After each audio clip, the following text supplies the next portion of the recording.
I'm Tom Laskowski, one of your instructors at Midwest Native Skills, and tonight we are going to answer a question that somebody wrote in on, and it's how to carve a bow drill notch.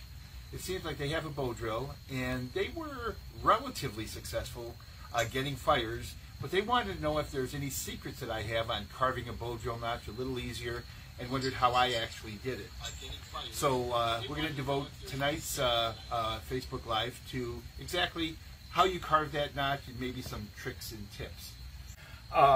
This is a skill we teach in both our weekend and our full week classes, and it's one of the ways that the Native Americans would commonly make fire. If it was a drier climate like out west, they would use the hand drill, but here in the Northeast, the bow drill was their preferred method. So, for those of you that have done the bow drill, just going over a few basics. The wood we're using for the fireboard, or some people call this the hearth board, it's a medium softwood. So you're talking about woods like cedar, willow, basswood. You can use locust, any of those woods. Oak is a little too hard, and pine is a little bit too soft, a little bit too resinous. Even though it is possible to get fire with those, it's pretty difficult. If you don't know your woods and you want to get a fire, you can just use your fingernail, and if you can dig your fingernail into the wood and leave a mark, that wood should be good enough for you to start a bow drill fire with. So that's kind of a quick tip if you don't want to go out and look for a specific type of wood. Your hearth board should be about a thumb's width thick. Now if you're a smaller person, it'll be a little bit bigger. 3/4 of an inch is a good size, but like I said, you're not going to be carrying a ruler with you, so I just say about a thumb's width thick. So here's your hearth board. Your spindle, I usually just lay my fingers out, and that's about how long my spindle is, and it's about 9 inches long roughly, and about, again, as thick as my thumb, or about as thick as the fireboard is.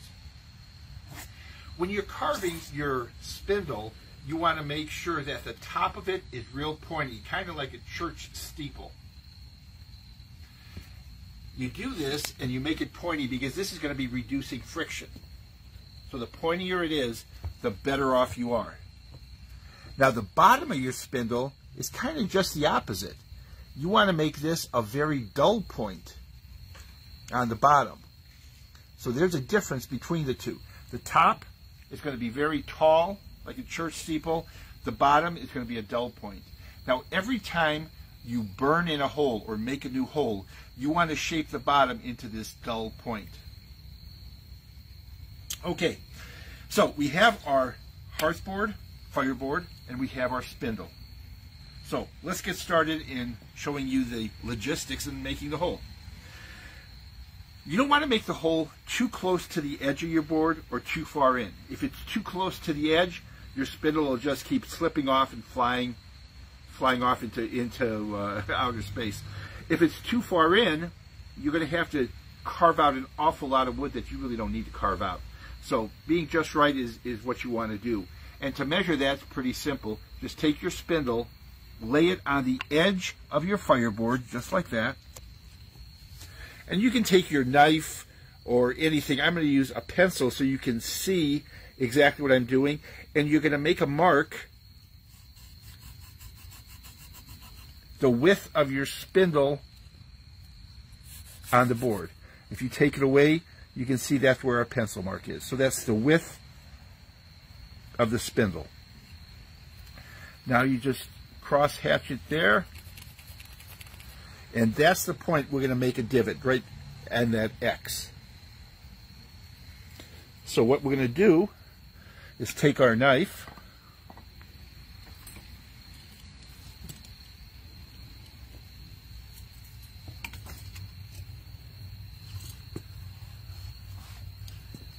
and we're going to take our knife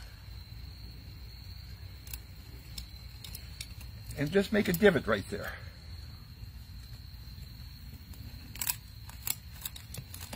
We're going to make this divot deep enough so that bottom dull point catches into this little divot. So it doesn't have to be real deep,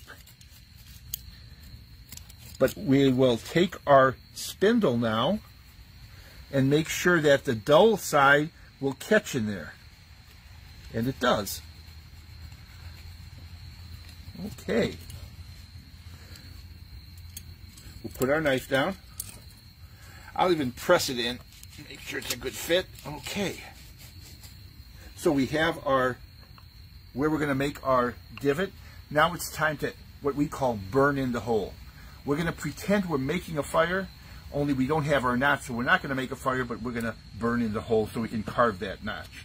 When you'd like to know if you're starting toward one side to make room for your foot to hold the board when you do the bow drill? Good question. Honestly, Wendy, what I do when I start a new board, I actually start on the edge, and once I can get about 3 fires out of a hole before I burn through the wood, and then it's time for me to make a new hole, and I'll move over, make my second hole here, third hole here, and I'll just go all the way down here, and then I'll go on the other side. So you'll see I'll have holes all the way down there. So on this, I just put it here so people can see it a little easier when I'm carving. But when I'm putting my foot here, and if I'm going to make my hole further, I just have to move my foot around or turn the board around and put my foot on this side. So it doesn't really matter where the hole is, since you're going to actually have holes all the way down here. But that's a great question. Okay, so you all know how to put the spindle into your bow drill, but in case you don't, I'll give a quick lesson on that. I'm right-handed, so I'm holding the bow drill like I would hold it. Pointy side up, dull side down. I'm going to dive in, point the pointy side to me, and then leverage it up.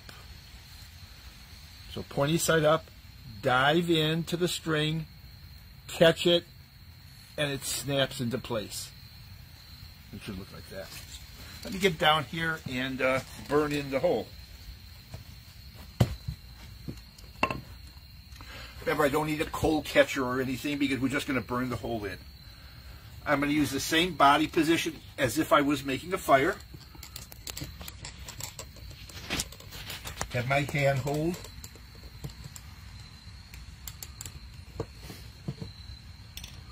Bowing level to the ground, just making it spin a little bit, using the whole length of the bow, and breathing.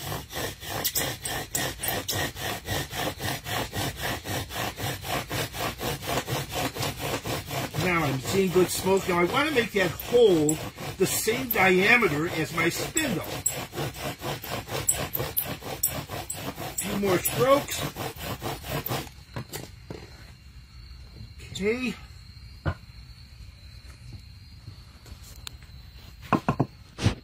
Now, you can see we have a hole that is about the same size as the spindle. Okay.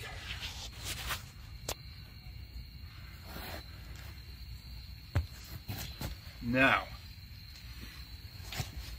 we're going to give you some parameters on how wide to make that notch.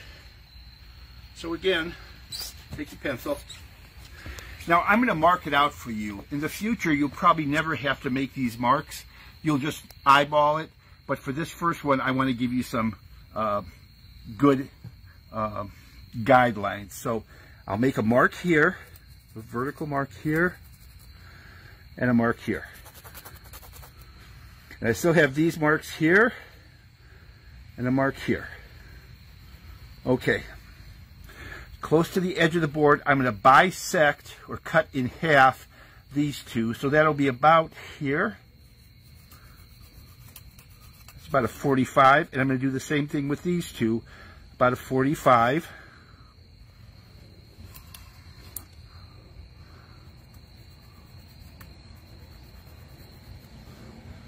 Okay, so now I'm going to bisect these two or cut these in half.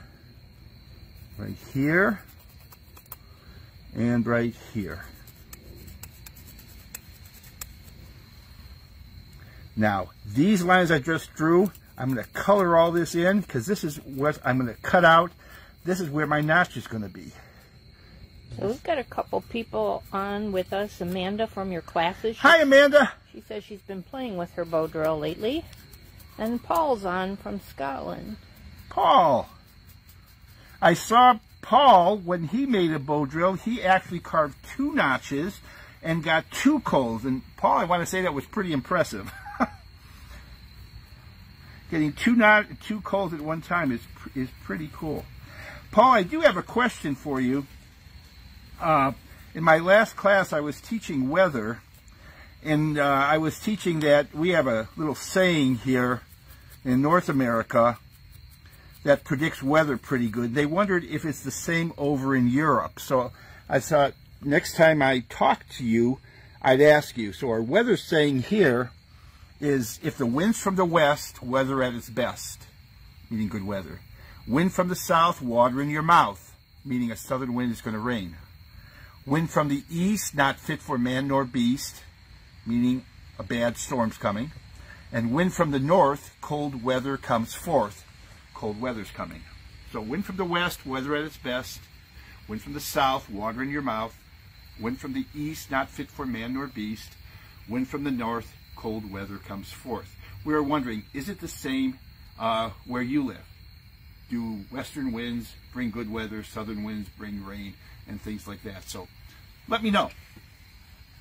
Okay, we have this colored in area is what we're going to take out now.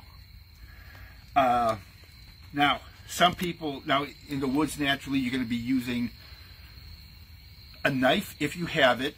Now in our video, you can abrade this or use a rock or something to take that wedge out.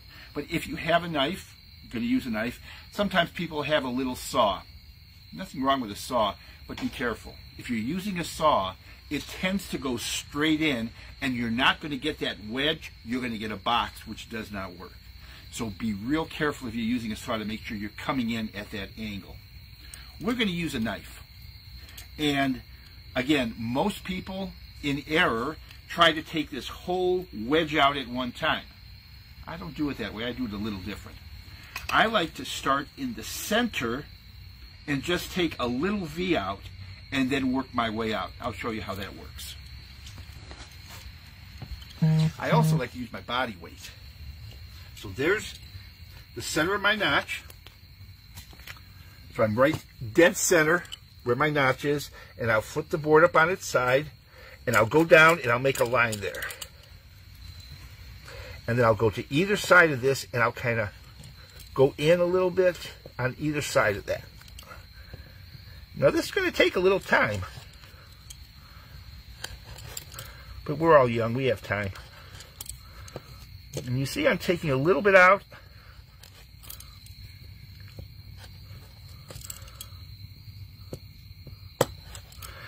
And now I got a little bit. I'm going to check to make sure I'm centered. Yes, I am.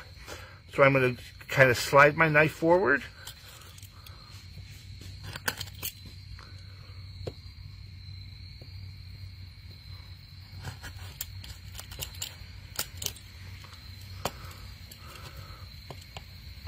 Teresa's on with us today, too. Hi, Teresa. Okay, let's keep going. I'm trying just to get a slight edge on that, slide the knife down. Now, it really helps to have a sharp knife here, because you want these sides nice and smooth. If they're not smooth, that dust is going to get caught up in them. And if it gets caught up, it doesn't fall down and sometimes goes out. See, I'm still in the center here, so I'm doing good. I'm going to take equal amounts on each side. So I'm going to keep going. Keep your hand away in case the knife slips.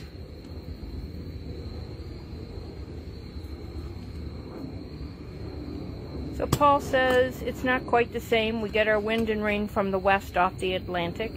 Easterly is usually settled, northerly is cold, and southerly is warmer weather. Gotcha. So he's going to have to come up with a new weather saying for his neck of the woods.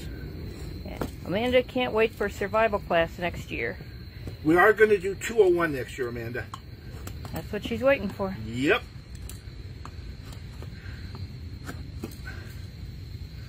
Okay, so you keep doing this back and forth, back and forth.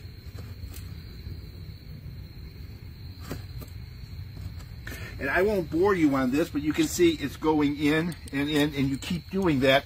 So like the cooking shows, we're going to switch it out. And here you have the notch. Now, what I want to really point out to you is that this notch, it's like the wedge of a pie.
When you get dust, if this is perfect, most all of your dust, 90% of it, will be in your notch. So there'll be some around the outside, but very little. If you're getting a lot of dust buildup around the outer edge here, that from under the drill and into your notch. So you might want to make your notch a little bit wider. Now, if you make your notch too wide, that's going to be real obvious because your spindle is going to keep falling into it and flying out. So that's a bad thing. The other thing is having that notch hole centered. If it's 100% dead centered, that's going to be the easiest to make a fire.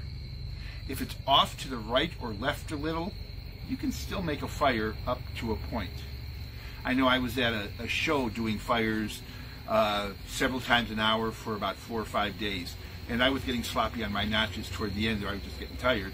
And I was off, but if you get off more than halfway to the edge, you're not going to get a fire. It just doesn't seem to want to catch the dust as easy. But if it's dead center, that's going to be your best chance of getting a fire. So, just to recap real quick, stacking the deck in your favor, as we say, to make it the easiest. Make sure your notch is in the center. You have that angle so it's not too wide so your spindle doesn't fall into it, but not too narrow so the dust falls in there. You flare the bottom, and those are the tips and tricks to get a quick bow drill fire. So, I'm glad we got Brad calling in and asked for that. If there's anybody else that have any questions about anything on survival, sure would like to answer them, whether it be on fire or something else. So Paul's going to work on your challenge for the next live, coming up with his own little saying. Okay. Laura wants to know how many survival class 1-week classes are you offering next year? 1 week I'm going to offer 2 next year. One I'm planning closer to the early June, and then I want to offer one either late July or no, probably August. Probably like the second week in August, I'm planning another week class. For the weekend classes, there'll be one in April, like May, and there'll be one in early July. We'll do the weekend classes. Now, we've got a tremendous response for classes this year, so we might add another weekend class. I'm also going to do something a little different next year. I'm going to have intensive classes. So say you took the weekend class or the full week class, where we cover everything pretty much in detail, but you're really into navigation. We're going to have a weekend just on navigation, where we're going to go into navigation like you've never heard. We're going to go into the military UTM. We're going to go into the GPS. We're going to go into more actual land nav going places using the topo maps. So it's going to be intensive. If you like trapping, we're going to do the same with trapping. Rather than just covering a couple traps, we're going to go into all kinds of different traps. Fire making the same way. Rather than just bow drill, hand drill, those, we're going to go into fire saws, pump drills, everything like that. So look for those on the website. We're looking for intensive, either day classes or 2-day classes on that to see how that works. Upcoming, we have our homesteading classes for people interested in making wine and cheese. That's always fun. And any other classes that you might be interested in. I'm always looking for what you guys want, and if we can accommodate it, we will. If I can't teach it, I'm sure I know somebody or can find an instructor. One thing is pottery. I know a great potter down in North Carolina, and Greg's willing to come up here to do a weekend class, but we need to know if there's some interest out there. So let me know if you're interested in a weekend pottery class. Firing the pots in an actual campfire. So, any other questions or comments out there? Okay, well, I want to thank you for joining us on Carving a Notch. And like I said, if you have any ideas, write into us. And I guess I'll see you in 2 weeks. We're going to have another Facebook Live. Thanks for joining us.